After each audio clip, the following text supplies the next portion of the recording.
So here's our objective. And CNC means compare and contrast all the colors of visible light. Now, one thing, white light is all the colors, all right? So here you're going to put all colors blended. Right? Now I want to talk about a couple things. So here we got the white light coming in, and I've got the rainbow coming out. Really comparing and contrasting all of these.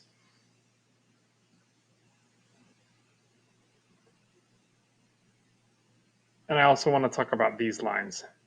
These are emission spectra data from two elements, being hydrogen and helium, all right?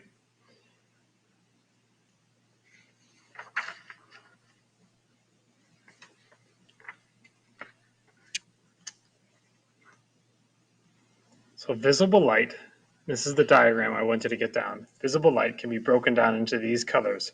Roy, G, Biv, all right? Red, orange, yellow, green, blue, indigo, violet. And you're going to see them within the electromagnetic spectrum. Here they are. To compare them and contrast them, as you go this way, your wavelengths are going to go down, your frequency goes up, and your energy goes up. And it's the opposite trend. As you go this way, from right to left, your wavelengths go up, your frequencies go down, and your energy goes down. All right?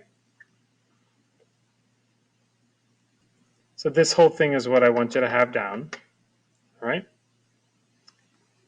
And their speed is all 3 e to the 8th meters a second. All, since it's all light. C is the speed of light as a constant, its symbol. And now that we've talked about this, so you can see when you look at an emission spectrum, each one of these things is going to be discernible or distinguishable by their wavelength and their frequency, where orange, since it's the furthest to the left, and this is, sorry, right, I drew it the other way on the piece of paper. This is going to have the longest wavelength, least amount of energy, and the smallest frequency as compared to these other four. And it also works when you're latching them up. Like this is the highest frequency, most energy, lowest wavelength. This is the reverse of that. So that's how you would compare and contrast all the different colors of the visible light spectrum.